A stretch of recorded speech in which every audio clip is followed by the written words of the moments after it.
Oke, berarti kita mulai kuliah hari ini. Selamat siang untuk kita semua.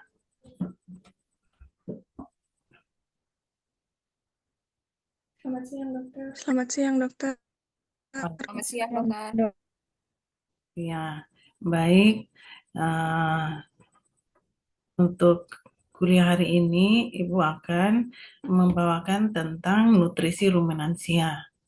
Nah, untuk sebagai pendahuluan, mata kuliah ini atau nutrisi ruminansia dengan kode mata kuliah KHDHN 45110. Kemudian bobot SKS-nya 2 dan diajarkan pada kalian semester 5. Adapun capaian pembelajaran yang diharapkan dari mata kuliah nutrisi ruminansia adalah mampu menjelaskan manajemen nutrisi ruminansia.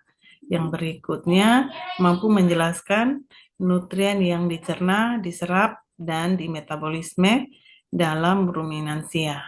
Yang ketiga, mampu menjelaskan peran fermentasi mikroba rumen dan juga implikasi terhadap terpenuhinya kebutuhan nutrien untuk ternak ruminansia. Yang keempat, mampu membuat formulasi pakan yang seimbang dan manajemen pemberian pakan yang tepat. Yang kelima, mampu berpikir kritis pada desain eksperimental teknik penelitian untuk mengoptimalkan efisiensi pakan. Baik, untuk deskripsi singkat daripada mata kuliah ini, jadi diharapkan dengan kalian mempelajari mata kuliah ini, kalian akan mengetahui tentang pentingnya nutrisi pada ternak ruminansia, anatomi dan fisiologi ruminansia, serta kebutuhan nutrisi serta cara menyusun ransum yang tepat sesuai dengan status fisiologi ternak. Nah, untuk materi pembelajarannya, untuk pendahuluan, presentasi RPS, dan juga kontrak perkuliahannya. Oh ya, sebelum kita memulai ini, Ibu persilakan nanti kalian untuk absen ya. Absen di aplikasi Siarik Nona ya. Jadi nanti kalian bisa scan barcode-nya sebelum kita memulai ya. Baik, yang berikutnya lagi.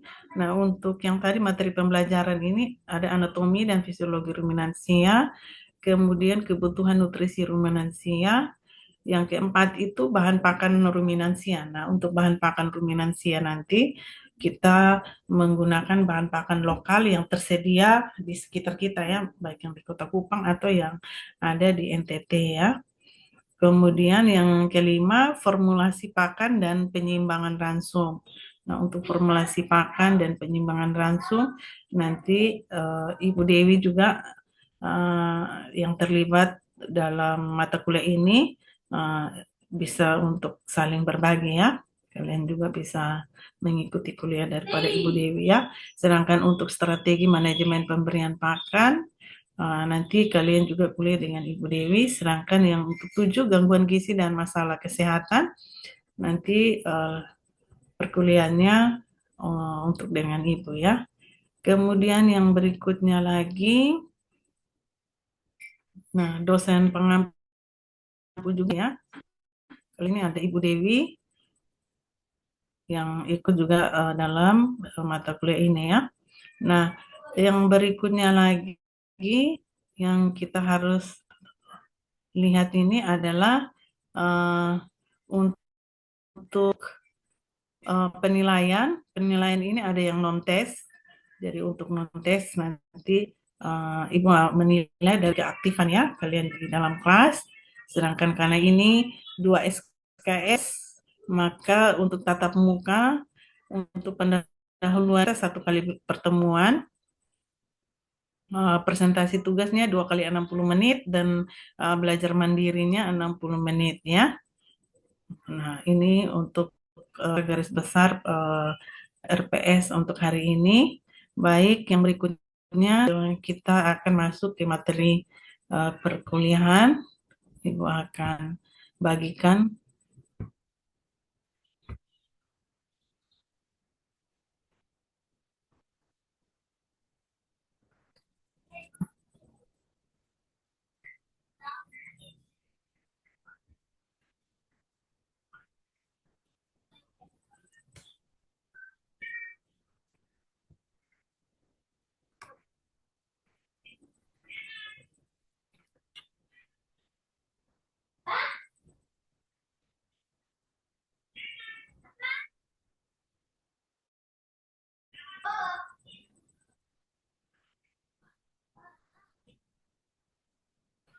Oke, baik. Jadi kita akan masuk ke dalam materi ya.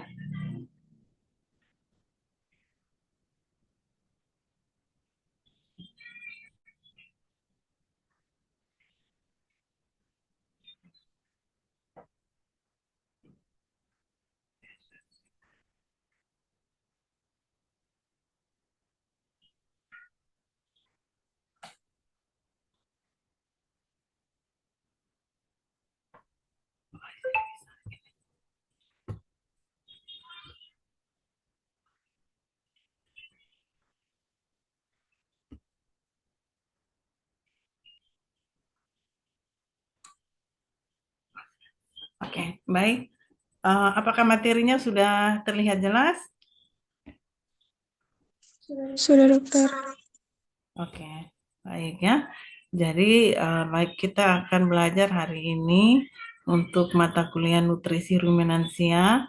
Jadi Ibu selaku pengajar Dr. Hewan Herlina Umbudeta MSc ya, dari Departemen KRPN.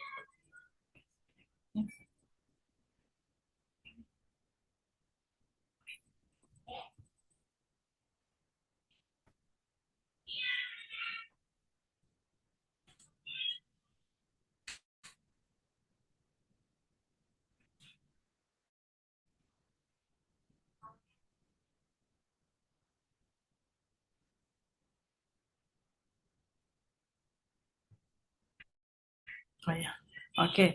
Untuk pendahuluan ya, pendahuluan konsep. Jadi kita lihat sekarang kan peternakan itu ada yang masih tradisional, semi intensif. Nah, tetapi yang kali ini yang Ibu mau angkat adalah konsep peternakan modern ya. Jadi kalau konsep peternakan modern itu sudah di manajemen pemberian pakannya, baik itu kandang juga itu sudah memang apa, di, diperhatikan ya. Jadi itu yang konsep peternakan modern ya. Kalau tradisional itu masih skala rumahan ya. Jadi kalau misalnya ada peternak yang memiliki 1 atau 2 ekor, mereka memeliharanya ya. Tapi ini yang Ibu akan bahas itu secara modern. Nah, untuk potensi daerah sebagai lahan peternakan, kita lihat bahwa di NTT ini sebagai lumbung ternak ya. Jadi kalian harus kenapa belajar tentang.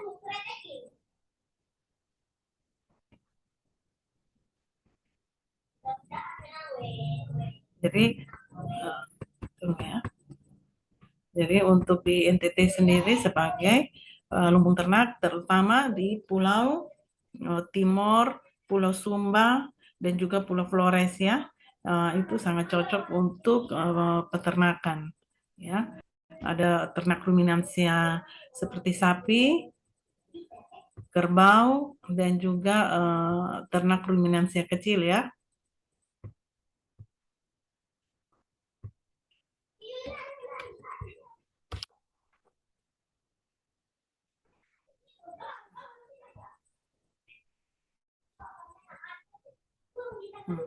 Jadi yang berikutnya lagi untuk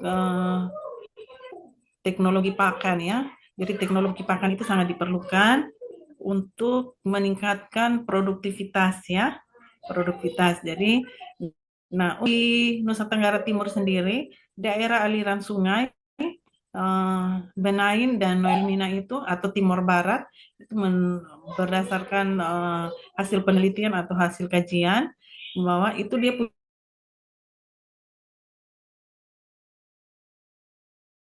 punya Potenale 2017.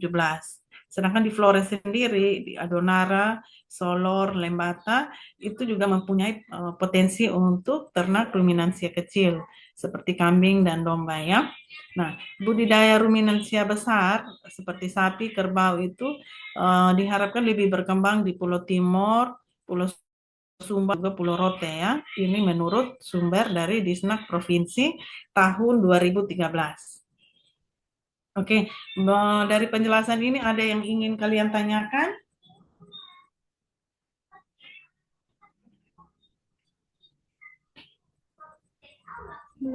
Belum ada, dokter. Oke, jadi baik kita lanjutkan materinya.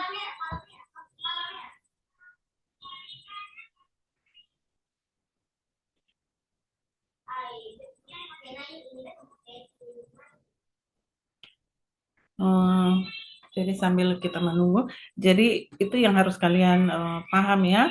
Jadi kalau misalnya nanti suatu saat kalian jadi dokter hewan penyuluh, ya, kalian jadi dokter hewan penyuluh atau konsultan, kalian bisa rekomendasikan bahwa untuk di Pulau Timur sendiri daerah yang patut atau bisa dijadikan peternakan modern itu yang Timur Barat ya, yang seperti tadi Ibu bilang, karena daerah aliran sungai. Karena kita lihat bahwa NTT juga adalah daerah subtropis ya.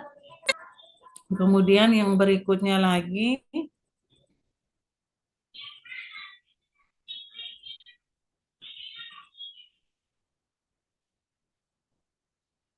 oke. Sedangkan untuk di Flores ya, mungkin karena secara geografis berbukit-bukit dan sebagainya, maka hanya dimungkinkan dengan ternak ruminansia kecil ya, sepanding dan juga domba. Sedangkan di Pulau Rote juga masih dimungkinkan karena kita lihat nanti paparkan kenapa di Rote juga dimungkinkan ternak ruminansia besar ya, karena di sana juga cocok untuk ada daerah-daerah tertentu tuh yang cocok untuk peternakan.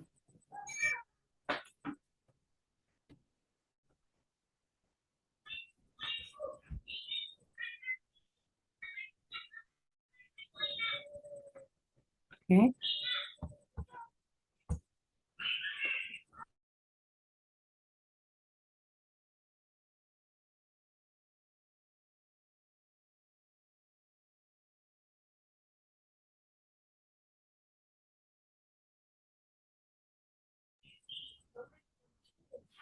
Hmm.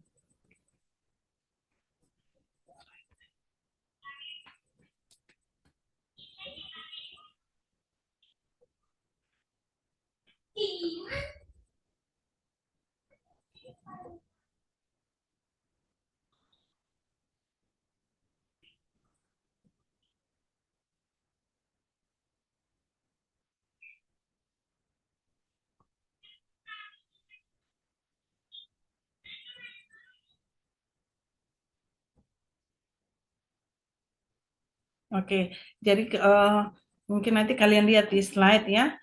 Di slide itu ada biskuit pakan ya. Jadi kalau kalian lihat bahwa teknologi pakan juga saat ini kita harus bisa memanfaatkan pembuatan silase ya. Jadi itu silase yang dipadatkan sehingga bentuknya seperti biskuit ya.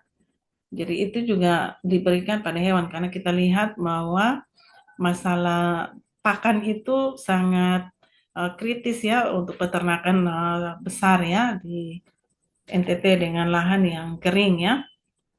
Makanya dengan mempelajari ini kita bisa membuat pakan alternatif. Jadi hewan itu tidak perlu untuk merumput ya, apalagi pada saat musim kering.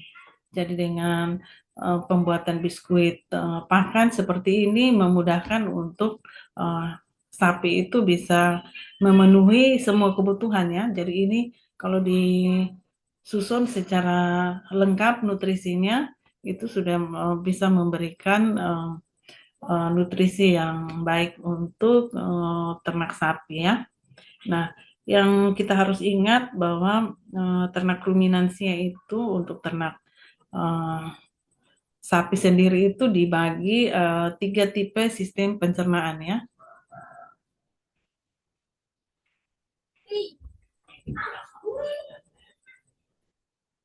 Jelas.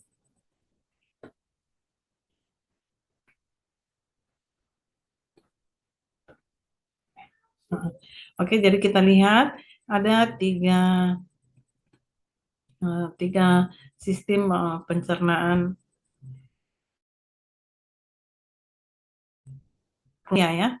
Jadi ada hewan monogastrik, ada ruminansia, dan ada yang pseudo ya. Pseudo ruminansia itu seperti kuda ya. Jadi dia termasuk apa ya? Kita semua ya. Jadi ini tiga tipe ternak berdasarkan sistem pencernaan ya. Kalau hewan monogastrik kita sudah tahu bahwa ada unggas ya, ada babi itu monogastrik ya, anjing juga itu monogastrik.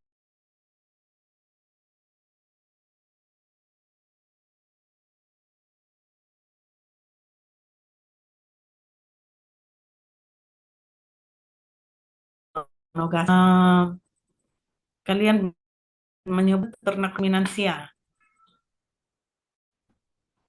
Dari gambar ini coba kalian sebut ruminansia.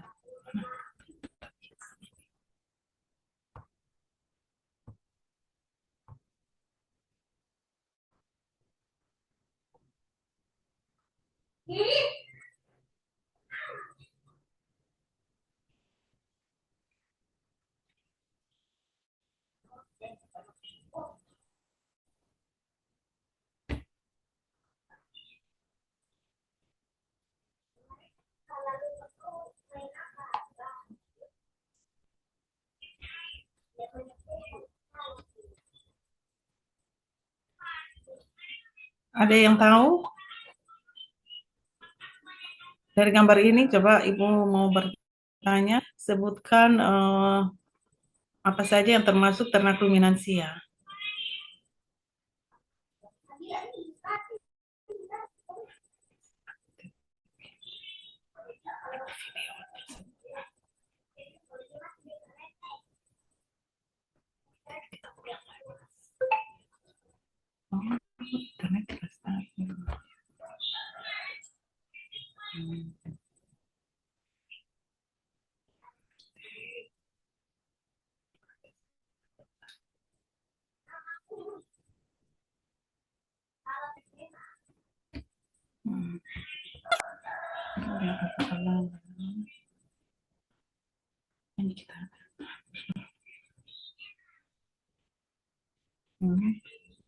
Jadi internetnya tidak stabil ya. Ini lama sekali.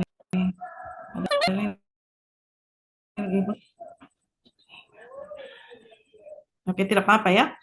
Jadi kita jangan pakai semangat dulu, walaupun koneksi internetnya tidak stabil.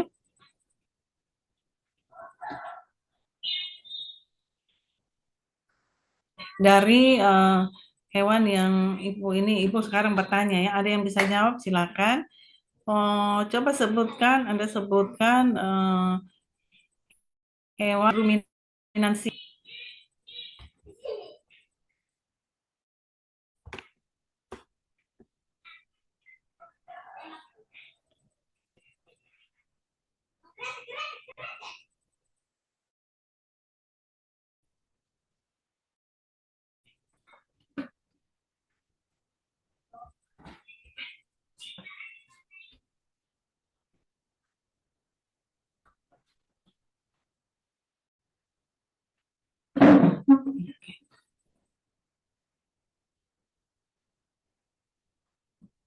Baik, ada yang bisa? Ayo, Ibu sebut coba Adriana Putri. Silakan hidupkan videonya. Sebutkan ternak ruminansia.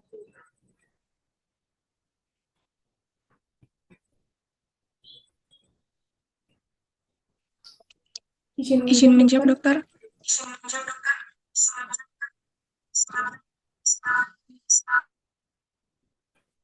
Itu ada sapi, kambing, domba, dan rusa, dokter.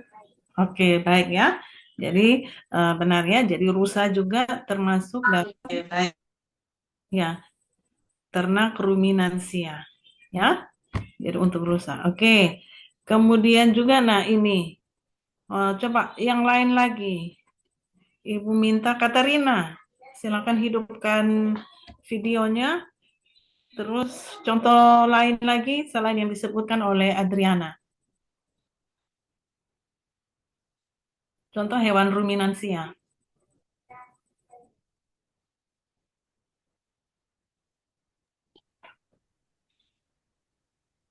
Ayo, silakan Katarina.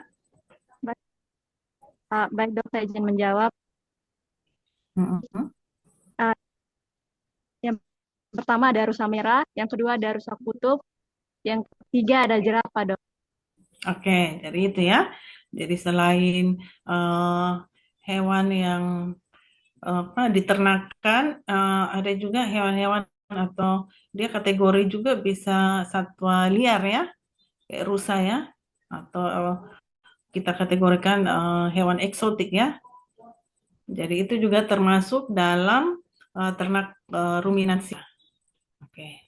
Yang Oke, yang harus kalian ingat, nah ini sistem pencernaan ruminansia ya. Jadi kalau kita lihat ruminansia itu dua mulut, ada dan juga saliva ya. Kemudian makanan itu akan masuk ke kerongkongan ya. Kemudian dari kerongkongan ke esofagus.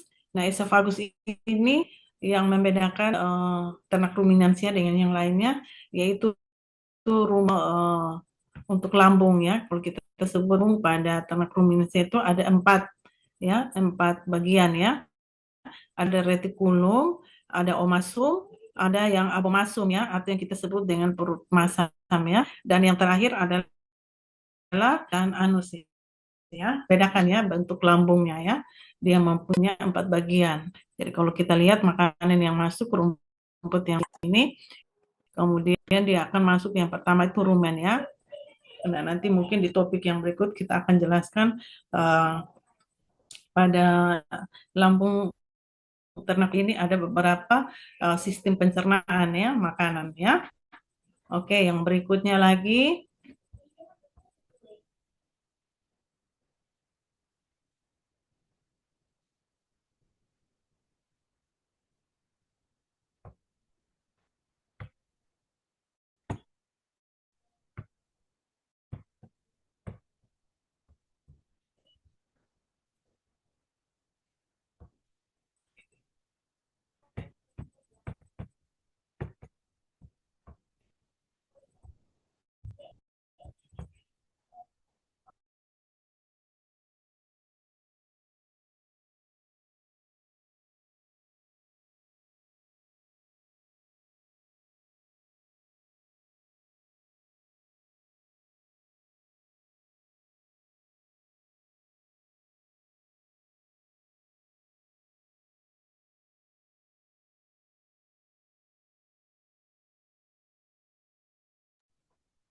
Jadi memang jaringan ya, hari ini jaringannya memang kurang bersahabat. Kita akan terus melanjutkan kuliah kita ya.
Oke, jadi seperti itu ya. Jadi ada juga nanti kalian lihat pada slide, ada beberapa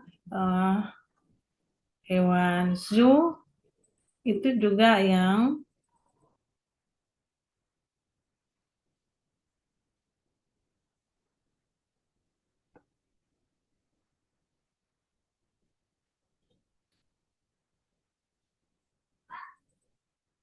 jadi yang kita lihat ini seperti antelop ya, rusa besar, itu hewan-hewan liar juga, atau jerapah itu termasuk dalam ternak ruminansia ya. Kemudian yang berikutnya kita akan mempelajari kalau kalian lihat di slide kalian ya, mungkin ini jaringan kita slow respon tidak masalah. Mungkin nanti kalian tetap buka di PPT yang Ibu sudah bagikan. Kita lihat di slide berikutnya adalah tabel kebutuhan nutrisi ruminansia. Jadi kalau kita lihat pakan untuk domba itu rumput, daun tebu ya. Jadi daun tebu itu cocok untuk pakan domba ya, selain rumput ya. Jadi kalau untuk di Kupang sendiri itu daun batang tebu itu mudah tumbuh ya. Jadi kalau misalnya kalian mau konsen terhadap nutrisi ruminansi yang kecil, misalnya di Flores, yang harus kalian perhatikan itu sebaiknya kalian menanam tebu ya. Nah ini juga mungkin jadi perhitungan kalau misalnya kalian di Sumba Timur itu kan ada pabrik gula ya. Nah mungkin daun tebunya ini bisa kita sinergiskan dengan peternakan ruminansia kecil yaitu domba ya. Nah, itu yang kedepannya mungkin kalian calon dokter hewan, kalian bisa melihat ini. Nah, yang berikut yang harus diperhatikan bahwa untuk berat badan ya atau penamaan berat badan itu di tabel itu ada juga total digesti nutrien ya. Jadi total nutrisi yang tercerna ya. Kemudian ada protein kasar, ada kalsium dan fosfor. Nah, penyusunan pakan domba itu agar cepat gemuk itu dapat disusun menjadi 2 ransum, yaitu ransum untuk pengemukan dan juga ransum untuk pertumbuhan. Jadi ya, untuk pengemukan dan juga untuk pertumbuhan. Nah, satu nutrisi pada domba agar cepat gemuk terdiri dari karbohidrat, lemak, protein, vitamin dan juga mineral serta air ya.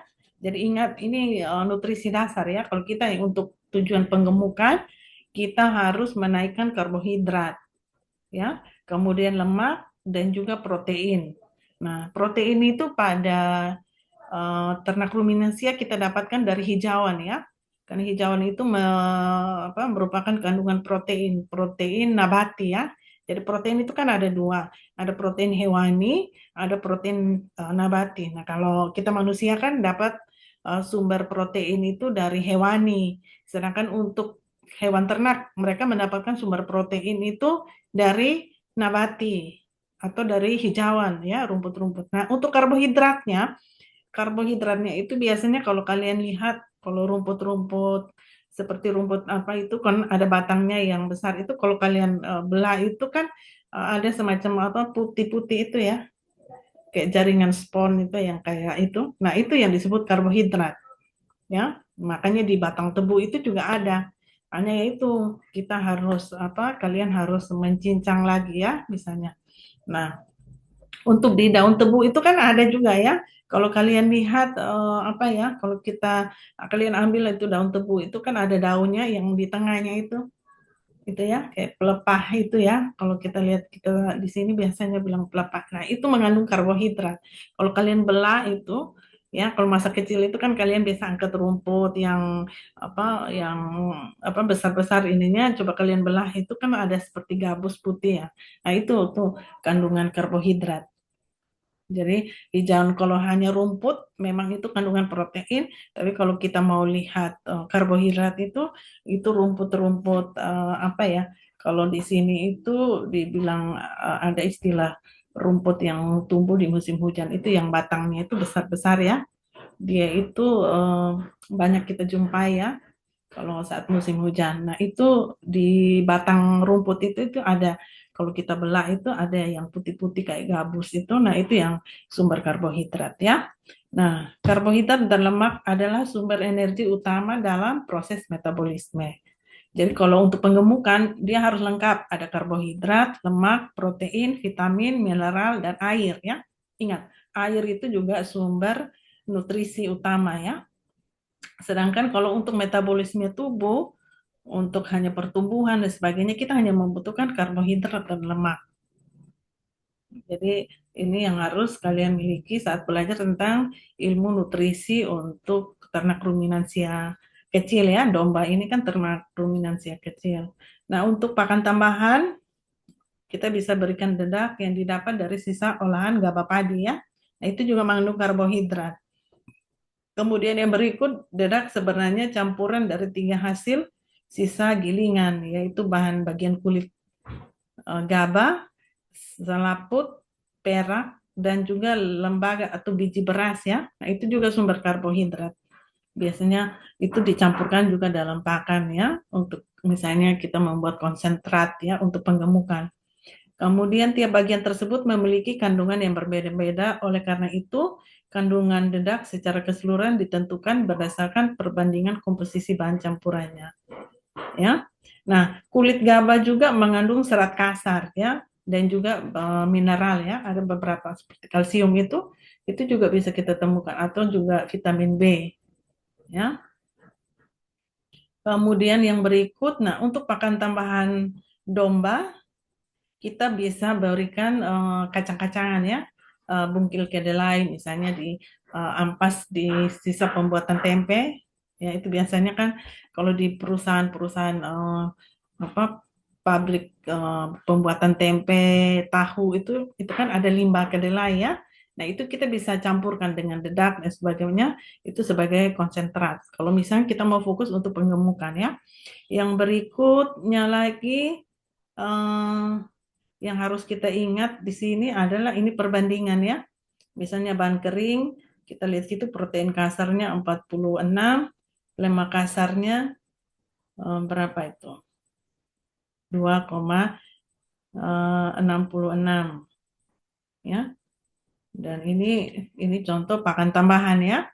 Karena kita juga untuk pertumbuhan membutuhkan mineral juga. Nah, pakan tambahan lainnya kita bisa berikan jagung ya. Kalau di NTT ini bahasanya jagung, musim hujan itu banyak menanam jagung tanpa kita perlu menyiramnya. Nah, itu juga sumber daripada apa? Untuk karbohidrat, protein, ada semua ya, vitamin B1 juga ada ya. Nah, kalau di perusahaan pakan itu mereka bisa menggunakan tongkol jagung ya, karena tongkol jagung juga itu bisa ya dihancurkan, dipipih, kemudian itu juga ditambahkan sebagai pakan tambahan ya.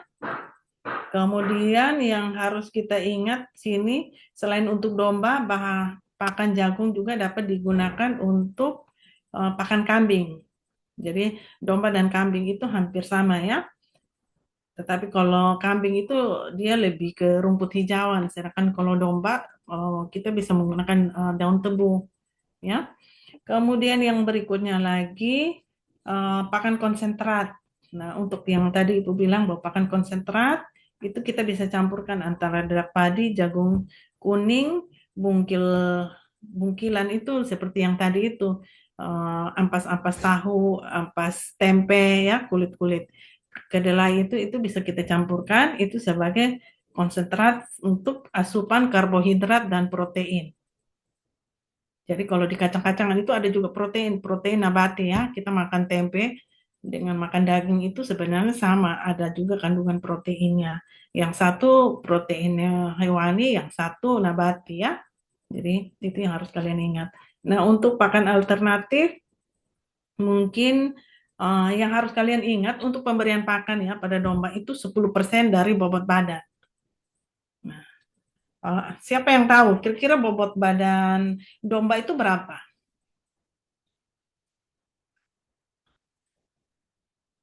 Di, ada yang tahu kalau berat badan domba itu sekitar berapa? Coba kalian bisa lihat di referensi berat domba itu sekitar berapa? Kalau 10% dari berat badan domba, berapa yang harus kita berikan?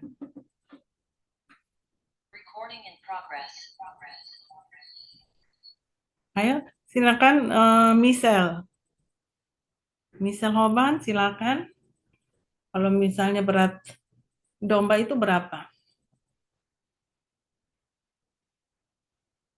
Atau Aciliana, Aciliana, ayo Aciliana. Berat domba itu berapa? Idealnya rata.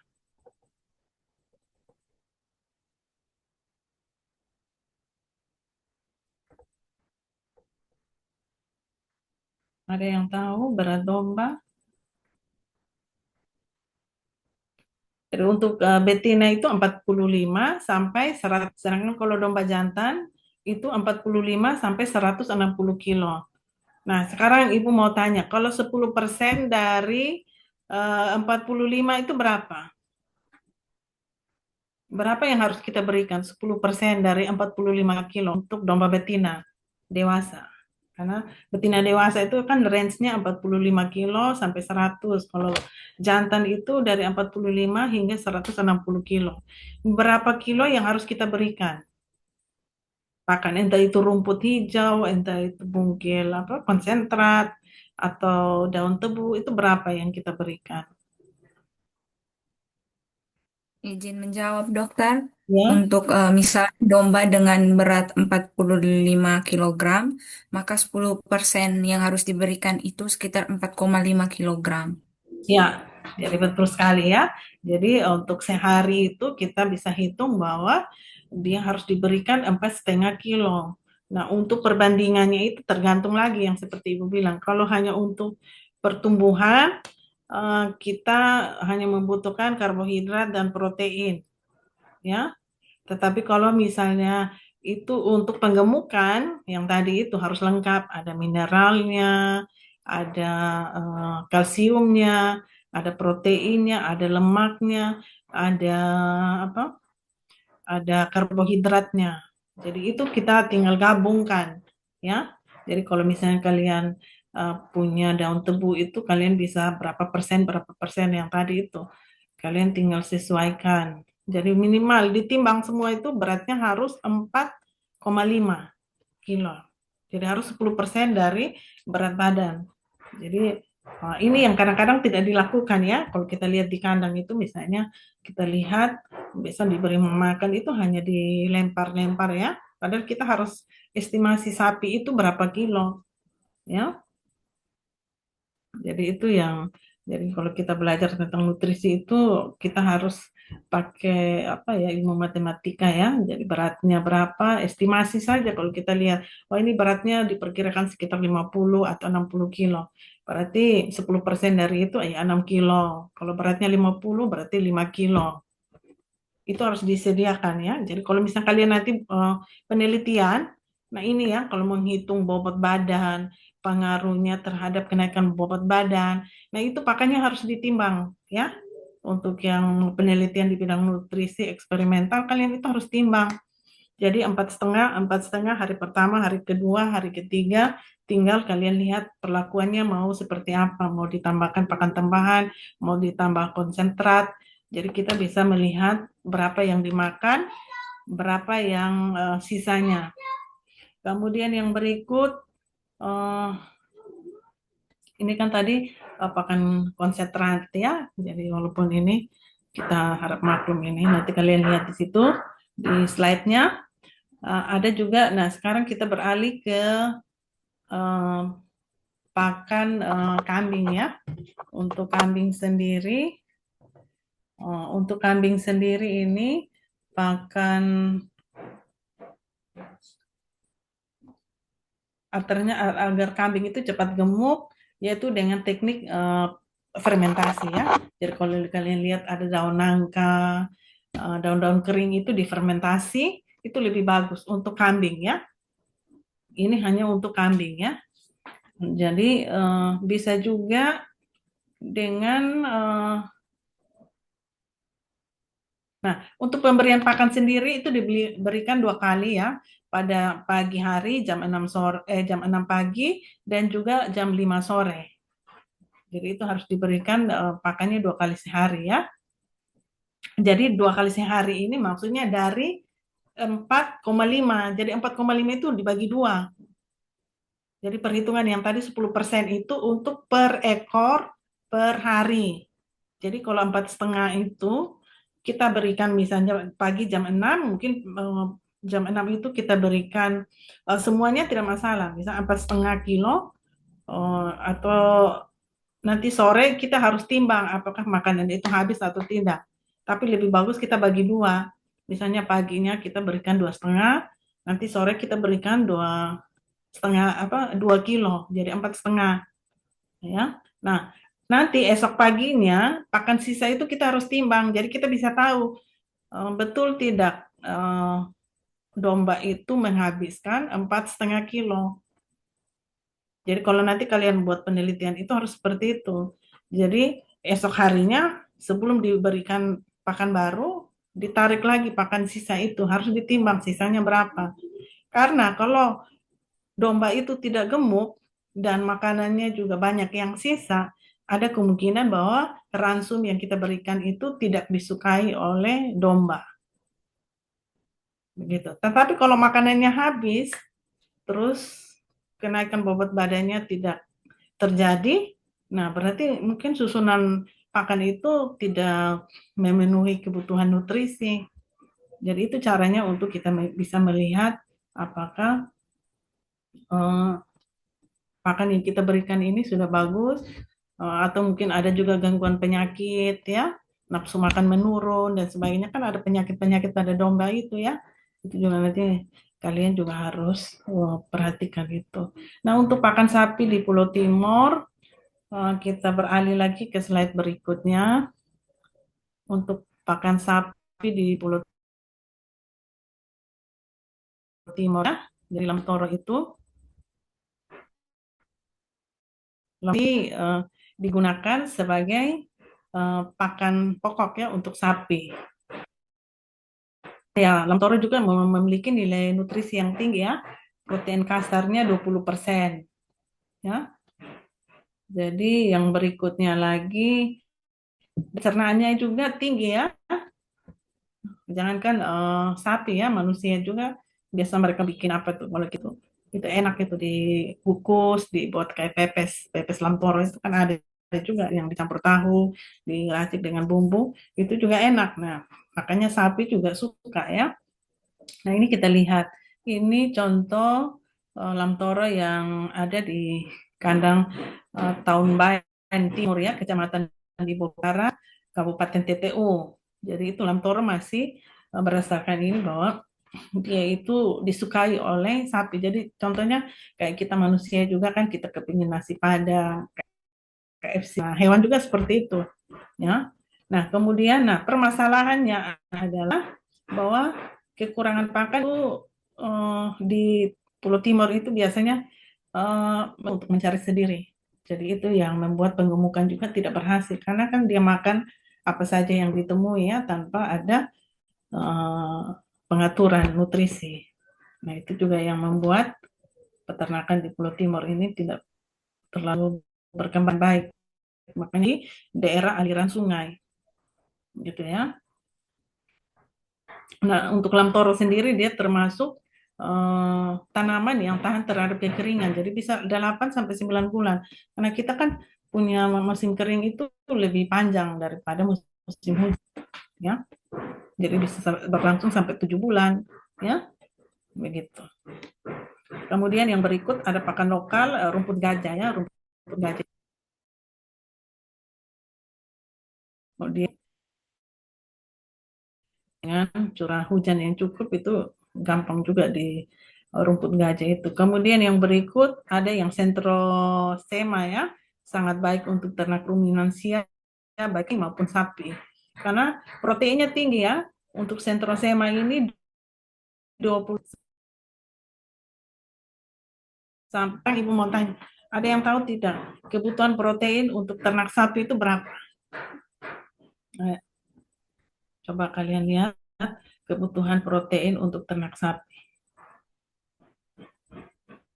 Sehingga kita bisa menghitung kebutuhan protein.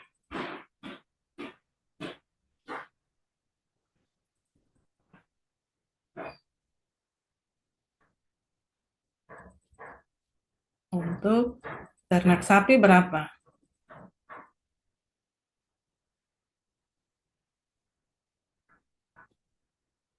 Ada yang bisa? Protein kasar yang dibutuhkan untuk ternak sapi? Ayo, silakan Putri.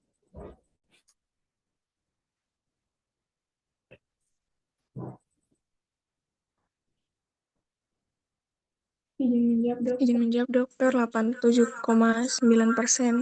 Berapa Putri? 87,9% dokter. 87. Protein kasar.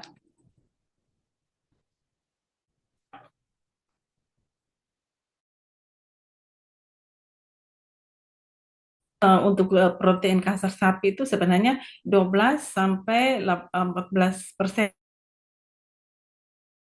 ya.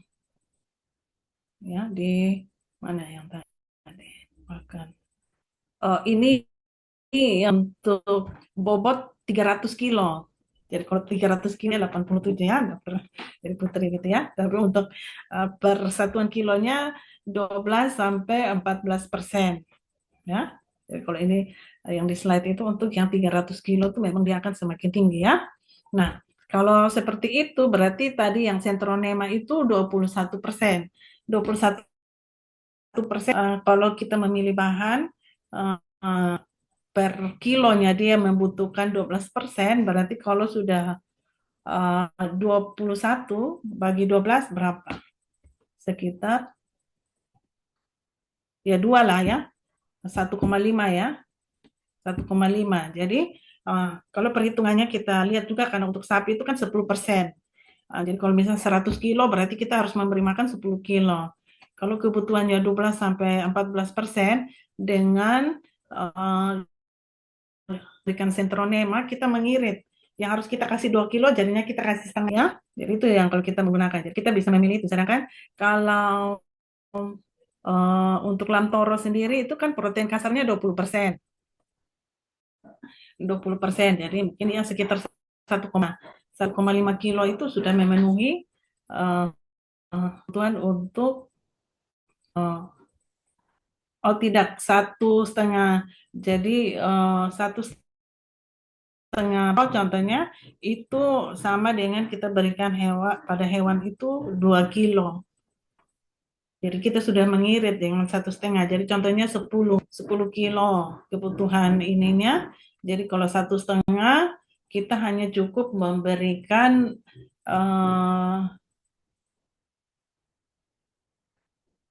jadi kita cukup memberikan 7 kilo. Misalnya lamtoro itu tidak harus 10 kilo. Karena kebutuhan nutrisi untuk proteinnya sudah terpenuhi dengan 7 kilo. Tapi kalau centronema kita kurangi lagi. Jadi kita hanya berikan 6 kilo. Begitu. Jadi kita harus lihat dulu kadar proteinnya dalam rumput atau pakan yang kita kasih. Jadi kita sesuaikan dengan kebutuhan. Jadi kebutuhan proteinnya misalnya 12 sampai 14%. Jadi kita bagi kandungan nutrisi itu. Misalnya pada itu kan 20. 20 kalau kita turunkan ini kan sudah bisa dapat 2. Jadi 1,5 lah, 1,5 lebih lah, 1,7. Berarti 1,7 itu sudah ya. Jadi mungkin itu ya. Jadi itu pakan-pakan lokal yang ada di kita yang bisa kita berikan untuk ternak ruminansia. Nah, karena ini juga materinya untuk 2 kali pertemuan, ya, 10 menit tatap muka untuk materi ini. Nah, untuk tugas mandiri, ya, masing-masing dari kalian silakan menyusun ransum yang tepat untuk ternak domba, ya. mau kambing silakan, kalian bisa mungkin cari referensi mau yang di Jawa, yang di mana saja boleh. Nah, ini Ibu berikan pakan lokal yang ada ya. Tapi untuk kalian nanti terus kalian sertakan jurnal referensi ya. Nah, nanti per kelompok kalian bagi menjadi 5 orang. Kemudian kalian presentasi minggu depan ya. Minggu depan kalian bisa presentasi dan Ibu kasih kesempatan silakan kalian mengerjakan tugas dengan sertakan satu jurnal pendukung ya. Bisa lebih tetapi yang Ibu minimal satu jurnal ya. Jadi mungkin itu saja masih yang mungkin internetnya kurang bersahabat tapi materinya Ibu sudah bagikan dan jangan kalian melakukan absensi di si adik nona ya. Jadi mungkin itu saja Ibu ucapkan terima kasih untuk yang sudah hadir via Zoom dengan sinyal kita yang hari ini tidak bersahabat, tidak masalah ya. Jadi baik, mungkin itu saja. Sekian kuliah kita hari untuk RPS-nya Ibu sudah upload di si adik nona. Jadi kalian bisa unduh untuk yang selanjutnya ya. Mungkin itu saja. Sekian dan terima kasih. Terima kasih, dokter. Terima kasih, dokter. Terima kasih, dokter. Ya, Terima kasih, baik, dok. silakan ya. Silakan meninggalkan Zoom. Sampai bertemu di presentasi minggu depan.